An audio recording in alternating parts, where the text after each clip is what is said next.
Buenos días, todos de pie, por favor.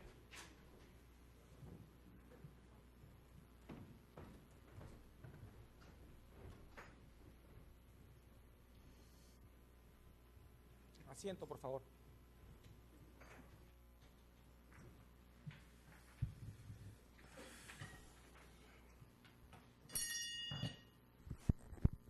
Se abre esta sesión 142ª. Se solicita la aprobación del acta de la sesión 140ª. Ninguna observación, señor presidente. Se da por aprobada. Despacho. Correcto. Reiniciamos la intervención final de la parte civil. Continúa en el uso de la palabra, doctor Rivera, ¿no? Muy bien. Bien, señor presidente, vamos a continuar con la propuesta de temas que hemos hecho al tribunal en lo que corresponde al alegato de la parte civil. Habíamos, señor, presentado en la sesión anterior el quinto punto relacionado al grupo de análisis y al destacamento Colina. Y solamente al respecto nos interesaba recordar dos conclusiones importantes de lo que habíamos sostenido. La primera, que el destacamento Colina, de los hechos y los documentos y las pruebas y de la forma de actuación que había tenido, no era otra cosa sino que un organismo, una organización y un aparato regular del ejército peruano. No era un grupo de amigos de Martín Rivas, sino que era un destacamento del ejército peruano. Y lo segundo, señor presidente, quedaba absolutamente claro que la misión del destacamento era eliminar personas.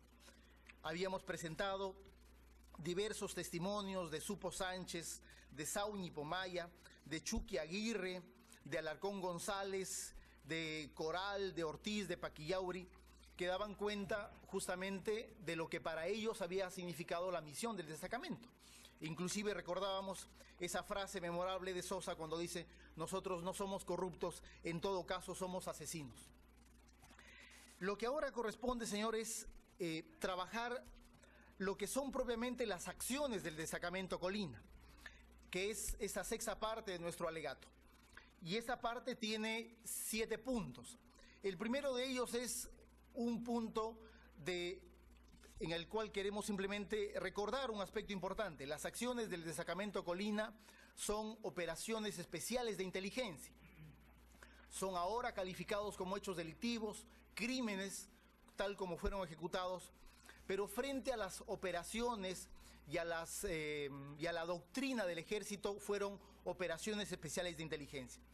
Estas operaciones estaban efectivamente reguladas y consideradas en el Manual de Operaciones Especiales de Inteligencia, el ME 3820 de abril del año 91. Esto quiere decir, señor, de acuerdo a los términos que hemos analizado de este manual, que los crímenes perpetrados por el destacamento no fueron otra cosa que la ejecución de un plan decidido y parte de del planeamiento o planificación de las acciones previamente decididas en el Servicio de Inteligencia Nacional. El segundo punto, señor, es dar cuenta de algunas líneas de interpretación de la matanza de Barrios Altos, que es la primera operación, la operación de inauguración del destacamento Colina. Luego de un proceso de organización y preparación del destacamento, Colina inicia sus operaciones con la matanza en el Jirón Guanta 840, el 3 de noviembre de 1991 a las 10:30 de la noche aproximadamente. El crimen, señor, no solo es la inauguración de las acciones del destacamento, constituido en agosto, con una larga preparación militar en la playa La Tiza, no solo es la inauguración de las acciones del destacamento, sino que además, señor, es el inicio de un plan criminal de eliminación física de presuntos sospechosos de terrorismo en la ciudad de Lima, que era el ámbito de intervención del destacamento de acuerdo al Plan Zipango. Martín Rivas, señor, en la entrevista número 1, califica esta acción como un acto de guerra, dice. Es una réplica del ataque contra los húsares de Junín. Recordemos, señor presidente, que el ataque contra el batallón Húsares de Junín se produjo el 3 de junio del año 89, a pocas cuadras del jirón Guanta 840, y le costó la vida a 7 soldados. Hasta donde recordamos, fue la operación militar de la subversión más importante en Lima en cuanto a la cantidad de víctimas. El 7 de junio del 89, Sendero Luminoso coloca una carretilla bomba al costado del ómnibus en el que se transportaban los húsares de Junín y mata a 7 soldados y deja heridos a muchos más. Martín dice que es una operación, que Barrios Altos es una operación de réplica frente a esa acción de Sendero Luminoso cometida en junio del año 89. Y es la razón por la cual el destacamento decide iniciar sus operaciones, o con la cual le decide iniciar sus operaciones y este plan del criminal de eliminación física. Al ser una operación de inteligencia, una operación de réplica, la operación debía ser, este es el punto de vista de la parte civil, señor, la operación debía ser una operación de impacto y contundente, para que el mensaje de inteligencia de parte de quien ejecuta la operación quede expresamente claro o sea emitido con la absoluta y mayor claridad. Y el mensaje, señor, quedó absolutamente claro.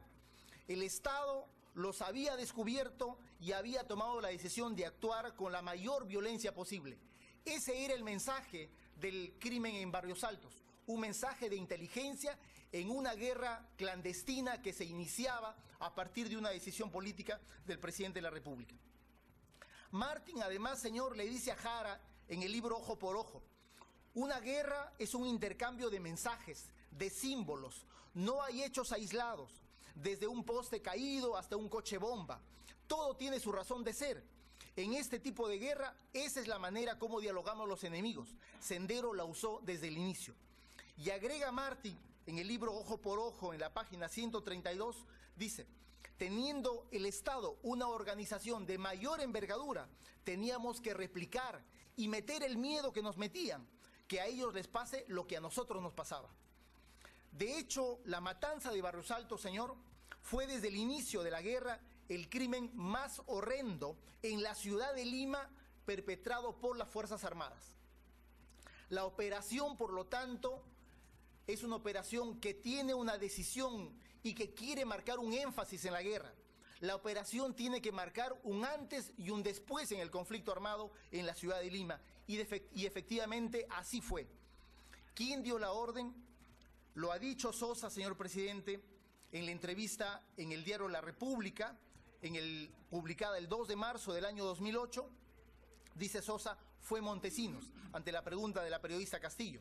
Montesinos, que era asesor del presidente de la República, del presidente Fujimori, porque le fueron a dar parte a él, le fueron a decir, ya se cumplió el trabajo.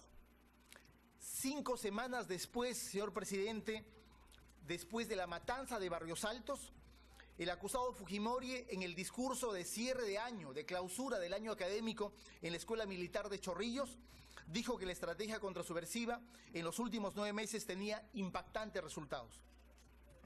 Después de esta acción, de la inauguración del destacamento en Barrios Altos, vendrían otras acciones. Barrios Altos es el año 91, y hasta julio del año 92, que es el segundo hecho que se juzga en este caso, señor, se desarrollarían varias acciones. La mayoría de las acciones del destacamento Colina se desarrollan entre enero y junio de 1992. No son parte de este proceso judicial, pero sí hay que dar cuenta, porque nos interesa, señor, dar cuenta sobre todo de la existencia de un patrón sistemático en la comisión de los crímenes del destacamento Colina. No solo es Barrios Altos, no solo es La Cantuta, sino que hay diversas operaciones que tienen un común denominador en su ejecución y en su temporalidad. Pero antes de después de Barrios Altos y antes de La Cantuta, hay un hecho particularmente importante, señor presidente, que aquí ha sido objeto de discusión a partir de un documento, que es la transcripción de la grabación que hace el secretario del destacamento Colina, el señor Maflo, Marco Flores Albán, que es la grabación al discurso en la ceremonia de agasajo del comandante general del Ejército y presidente del Comando Conjunto y jefe del Comando Operativo del Frente Interno al destacamento Colina. Ese es el tercer punto que planteamos en este tema, señor, es el agasajo del comandante general del Ejército al destacamento Colina. El agasajo, señor, se realizó el 27 de junio de 1992. Es una ceremonia que se realiza en la sede de la Comandancia General del Ejército, en el llamado Pentagonito. Se realiza, señor, ya lo ha destacado el Ministerio Público, pero consideramos un dato sumamente importante en el caso. Esta ceremonia, este agasajo, se realiza solo unos días después del secuestro y de la ejecución del periodista Pedro Yauri en Huacho y solo 3 semanas antes de la matanza de la Cantuta. Es un evidente acto de respaldo institucional a las acciones que el destacamento Colina venía desarrollando desde noviembre de 1991. Ojo, señor presidente, que quien los agasaja no es cualquier militar, no es el amigo de Martín, es el comandante general del Ejército, es el presidente del Comando Conjunto y es el jefe operativo del Frente Interno, del Comando Operativo del Frente Interno, una persona que en sus manos concentraba el dominio militar de las operaciones contrasubversivas y que tenía una vinculación directa y estrecha con Montesinos y con el presidente de la República. Es el jefe militar el que los agasaja a los miembros del destacamento Colina. Pero además, señor, otro aspecto relevante de esta operación o de este hecho es que cuando se produce este agasajo, el 27 de junio del año 92, el destacamento Colina ya había perpetrado más de la mitad de sus operaciones criminales. El destacamento Colina no era un destacamento que recién se estaba preparando y que no había hecho nada y por lo tanto capaz no había que imputarle nada. El destacamento Colina, cuando se produce el agasajo, ya se había producido o ya había perpetrado Barrios Altos, ya había perpetrado el crimen contra Yauri, ya había perpetrado otras operaciones como Caraqueño en Pativilca, el crimen de la carretera central, el crimen de Pamplona, y había además perpetrado, señor, y ese es un dato importante, el crimen del Santa, la desaparición de los 8 comuneros de la localidad del Santa, en la cual las investigaciones dan cuenta que hasta el propio hermano del comandante general del Ejército estaba involucrado. Por lo tanto, no puede venir acá a sostener el testigo Hermosa que ese era un agasajo a toda la comunidad de inteligencia del sistema de inteligencia del Ejército. Era un agasajo al destacamento Colina porque al Ejército a mediados del año 92 le interesaba que la punta de lanza de la estrategia contrasubversiva sea agasajada por el jefe del dominio militar. Por lo tanto, se pone en clara evidencia que ese trabajo de inteligencia no era una desviación, como es la tesis de la defensa, sino que era la política del Estado peruano. Y por eso es que el comandante general del Ejército felicitaba a quien utilizaba como método de lucha contra la subversión la ejecución extrajudicial y la desaparición forzada, o sea, métodos de eliminación selectiva de personas, que es la característica fundamental de la estrategia contrasubversiva a partir de 1991. Pero además, señor presidente, en el texto del discurso nos interesa destacar 2 aspectos muy importantes.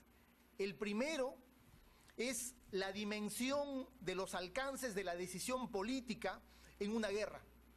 Sobre esto Hermosa señala muy claramente que para las Fuerzas Armadas, dice Hermosa en su discurso, el liderazgo de quien asume la decisión política, dice entre comillas, es asumir la responsabilidad de la conducción de la guerra. Es indudable que Hermosa se está refiriendo y está dando cuenta de que el jefe de Estado, quien está conduciendo la política contrasubversiva, es el que ha dado esta nueva dimensión al liderazgo político de la lucha contrasubversiva. Ese es el primer punto que nos parece particularmente relevante. Es un poco decir que Hermosa les está diciendo a los miembros del destacamento Colina que quien conduce la política del Estado está respaldando también lo que ellos están haciendo. Y en segundo lugar, señor presidente, Hermosa en su discurso da cuenta de la existencia de las dos caras de la estrategia contrasubversiva, de una manera absolutamente clara, en la confianza de sentirse en su local institucional, la Comandancia General del Ejército, y en la confianza de estar con sus hombres de inteligencia. Señala Hermosa primero lo siguiente, señor. Dice, la tropa visible tiene que trabajar con los objetivos estratégicos establecidos fundamentalmente para ganar a la población y para enfrentar a los elementos armados terroristas. Es decir, Hermosa establece una división del trabajo. Dice que la tropa visible tiene dos objetivos estratégicos: ganar a la población, la adhesión de la población, 1000 veces mencionada en este juicio, y enfrentar a los terroristas armados o elementos armados terroristas. Pero luego señala Hermosa, señor, lo siguiente: ustedes, mencionando a los miembros del destacamento Colina, son la parte no visible de la institución, que cumple uno de los objetivos estratégicos de la política de pacificación en el campo militar. Y es el privilegio que debemos dar a nuestra inteligencia en ese campo. Hermosa, por lo tanto, en su discurso, en la confianza de tener a sus hombres de inteligencia, da cuenta de las dos estrategias, la pública y la clandestina. En la segunda, la clandestina, los aparatos de inteligencia son el elemento fundamental.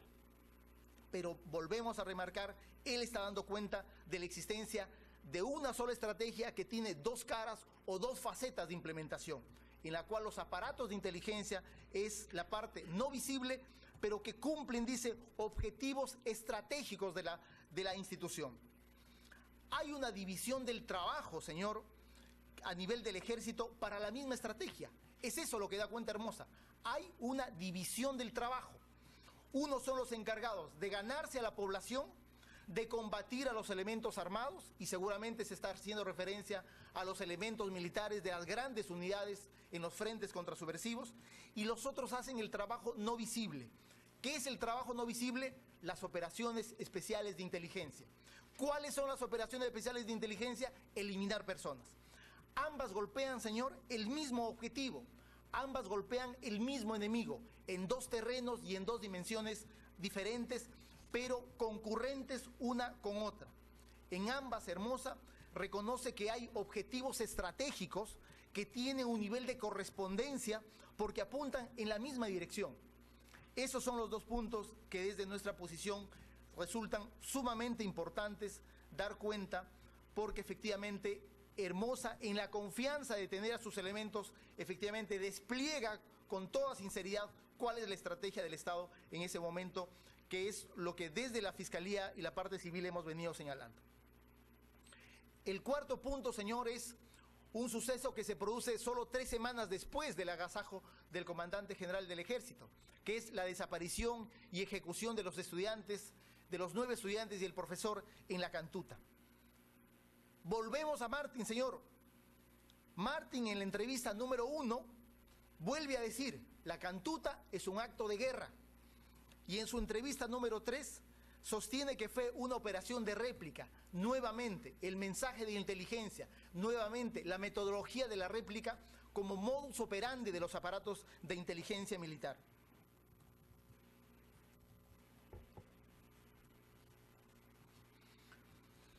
Es evidente que el salvaje atentado producido en la calle Tarata por Sendero Luminoso el 16 de julio de 1992 generó una decisión política de responder a Sendero Luminoso con la mayor violencia, y esto se transforma en una reacción estrictamente militar. Por lo tanto, hay una decisión política de responder y eso se transforma en una reacción militar. ¿Quién iba a ejecutar esa reacción militar? ¿La policía? No. Tenía que ser la punta de lanza de la estrategia contrasubversiva, el destacamento Colina. De hecho, esta es la operación, señor presidente, la operación especial de inteligencia de mayor envergadura que desarrolla el destacamento Colina. Seguramente la urgencia y la necesidad para que el Estado peruano responda con contundencia en el escenario de esa guerra clandestina determina que para lograr el objetivo militar de responder en el muy corto plazo, tenga que intervenir hasta el mismísimo comandante general del Ejército en esta operación. El general Luis Pérez Documet, ante la Comisión de la Verdad y Reconciliación, el 14 de marzo del 2003, declaró que fue el general Hermosa quien lo llama y le pide que colabore con Rivero. Tenían que presentar un resultado inmediato, por lo tanto, frente al crimen más horrendo y el atentado más brutal que cometió Sendero en la ciudad de Lima, el atentado terrorista en la calle Tarata el 16 de julio del 92. Declara Pérez Documet, señor, ante la Comisión de la Verdad, y eso lo hemos leído ante diversos testigos, que Hermosa le dice, lo llama por teléfono y le dice: Pérez, Rivero va a hacer un trabajo, apóyalo. Y Pérez Document le responde: comprendido, mi general. Es decir, hay una intervención ante la urgencia y ante la necesidad de que el Estado responda militarmente en el escenario de la guerra clandestina a Sendero Luminoso. Hay una urgencia y necesidad que inclusive hace romper los procedimientos que normalmente utilizaba el destacamento Colina, que es de acciones sin mayor intervención en las operaciones de los altos jefes militares, menos del comandante general. Pero en este caso, esa urgencia y esa necesidad de responder militarmente en el escenario de la guerra clandestina determina la necesidad de que el propio o el mismísimo comandante general del Ejército termine interviniendo materialmente, personalmente, para que se materialice la operación del destacamento Colina. Equiparemos los hechos, señor. Ante el atentado terrorista de mayor envergadura en la ciudad de Lima, la calle Tarata, eso no cabe ninguna duda, el Estado reacciona ejecutando la operación especial de inteligencia también de mayor envergadura. Esto no es otra cosa, por lo tanto, que el resultado de una decisión política. Fue eso una reacción política del Estado y por lo tanto fue la política del Estado la que se terminó plasmando en el crimen de la Cantuta. Es en este caso, señor presidente, que se demuestra con mayor claridad, con mayor contundencia y con mayor objetividad cómo las acciones del destacamento Colina se convierten en la respuesta del Estado. La única respuesta que frente a la agresión de Sendero Luminoso desarrolla el Estado peruano en ese momento. Los que hemos vivido y hemos sido testigos del crimen horrendo de Tarata, recordamos cómo había una suerte de ausencia del Estado y de exigencia de respuesta oficial desde los políticos. Y eso no ocurrió. Recordemos inclusive que a mediados del año 92 se discutía, como acá algún testigo lo ha mencionado, una posibilidad inclusive de una intervención militar de los Estados Unidos a Perú, dado que aparentemente el conflicto armado se estaba desbocando. Pero eso era en apariencia, señor. En realidad el Estado, a solo 2 días del crimen de Tarata, estaba reaccionando no en el escenario público, estaba reaccionando en el escenario de la guerra clandestina. Y por lo tanto se estaba mostrando cómo la respuesta oficial era las acciones del destacamento Colina. La Cantuta nos permite observar con absoluta claridad que Colina se convirtió en ese momento la cara del Estado peruano, la cara a través del cual reaccionaba frente a un crimen horrendo, desarrollando ¿qué cosa? También otro crimen horrendo, la operación más brutal del terrorismo respondida con la operación más brutal como operación especial de inteligencia. Justamente Martín, en la entrevista número 3, dice: la orden para una operación de esa envergadura debió ser una decisión política. Definitivamente Martín no se equivoca en este tema. Punto número 5, señor, de este tema.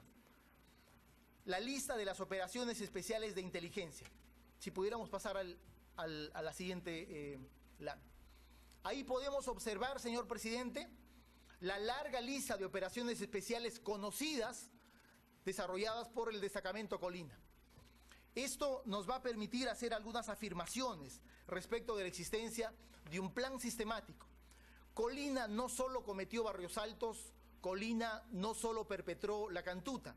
Colina el 3 de noviembre se inaugura con el crimen en Barrios Altos, ejecuta a 15 personas, deja herida a muchas más. El 29 de enero del 92 ya comete el crimen conocido como el crimen del Caraqueño.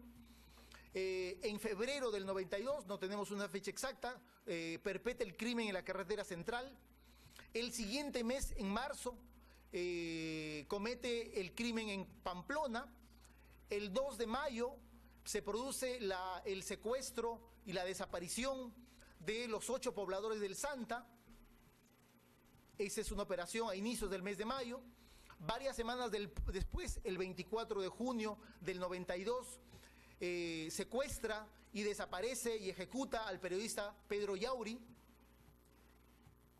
El 24 de junio, el mismo día, ejecuta a 5 personas de la familia Ventosilla. El 9 de julio ejecuta a una persona llamada como el Evangelista. Y el 18 de julio desaparece, secuestra y ejecuta y calcina a 10 personas, los 9 estudiantes y el profesor de la Universidad de La Cantuta. En estas operaciones, señor, que entendemos que son las operaciones conocidas del destacamento Colina, hay aproximadamente 50 personas ejecutadas o desaparecidas. Alguien podría decir que esto es una simple desviación, esto es un simple exceso de un grupo de militares que quieren hacer las cosas por propia mano. Como podemos observar, señor, en este cuadro, lo que existe es una secuencia temporal en la comisión de diversos crímenes. Lo que existe, señor, es una suerte de dosificación del ejercicio de la violencia sobre la base de identificación de los objetivos, o mejor dicho, de las víctimas. Pero a la vez, señor, existe desde el 3 de noviembre del año 91 una constante en la realización de las acciones. Prácticamente ningún mes, excepto diciembre, Colina deja de hacer operaciones. Hay una permanencia y hay una sistematicidad en la comisión de los crímenes. Y como ya lo hemos dicho en la sesión anterior, excepto el Santa, que está en otro departamento, todas las operaciones se desarrollan en el ámbito geográfico que establece el Plan Zipango, que es el departamento de Lima, que justamente responde al nuevo escenario de la guerra, que era el conflicto armado en la ciudad de Lima. Este cuadro, señor, esta cantidad de víctimas, estas fechas, nos permiten dar cuenta de un siguiente punto, que es la existencia de un patrón sistemático en la comisión de los crímenes del destacamento Colina. Y ahí quisiéramos pasar a la siguiente lámina. Nosotros, señor, encontramos la existencia de un patrón sistemático en los crímenes del destacamento Colina. Es decir, acá no fue una banda de forajidos que mató como vinieron las víctimas, mató en la tarde, en la mañana y como sea, mató con arma blanca, a golpes, a balazos. Acá no hay eso, señor. Aquí, respondiendo justamente a su condición de militares, a su condición de efectivos que están trabajando para una institución estrictamente regulada, trabajan y cometen sus crímenes, señor, sobre la base de 2 elementos. Hay una regla en todos los crímenes de Colina y hay un patrón en todos los crímenes de Colina. La regla, señor, es que no hay detenidos. Esa es la regla que de manera constante se da en absolutamente todos los crímenes. No hay detenidos. Y el patrón, señor, es un patrón que por lo menos entendemos debería tener 10 puntos que conforman este patrón. El primer punto es que hay una información de inteligencia y hay una selección del objetivo. El segundo punto es que la intervención del destacamento no se realiza en tropel, sino se realiza sobre la base de la conformación de equipos o de subgrupos, como está plenamente demostrado. Tercero, señor, las operaciones se realizan utilizando armas de guerra sofisticadas, las famosas HK, y con silenciadores. Cuarto lugar, señor, la intervención se produce de manera violenta en el domicilio del objetivo o de la víctima. En sexto o en quinto lugar, señor, no hay ningún tipo de interrogatorio, porque Colina no requiere ni sacarle ninguna información a nadie a ninguno de los objetivos. Simplemente el objetivo es eliminarlos. En sexto lugar, señor, el jefe del operativo, en este caso Martín, emite la orden de eliminar en el lugar de los hechos. En séptimo lugar, señor, se produce la eliminación del objetivo, que es lo que los miembros del destacamento han dado cuenta en todos estos casos. En octavo lugar, señor, se produce una utilización sistemática de cal para descomponer los cuerpos. En noveno lugar, hay un entierro de los restos, excepto en el caso Barrios Altos, el caso del mensaje de que una guerra diferente está comenzando. Y en décimo lugar, señor, hay un informe al superior. Este es el patrón que encontramos en los crímenes.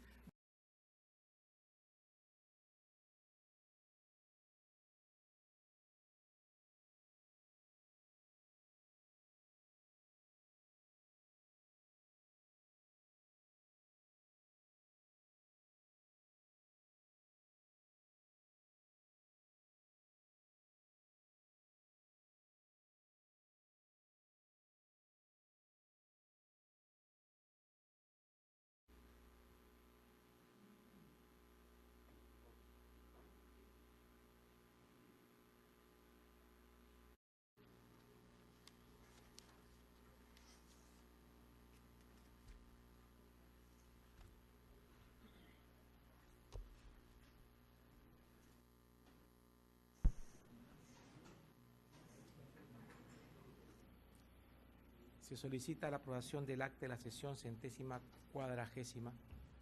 Ninguna observación, señor Muy bien. presidente. Se da por aprobada. Despacho. Correcto.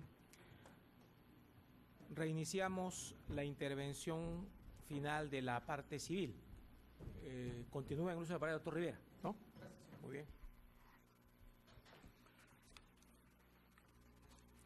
Bien, señor presidente, vamos a continuar con la propuesta de temas que hemos hecho al tribunal en lo que corresponde al alegato de la parte civil. Habíamos, señor, presentado en la sesión anterior el...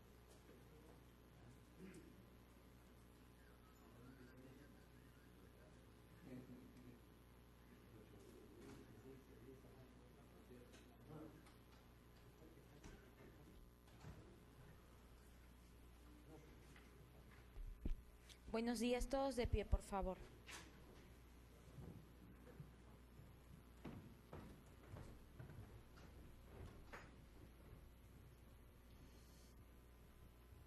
Asiento, por favor.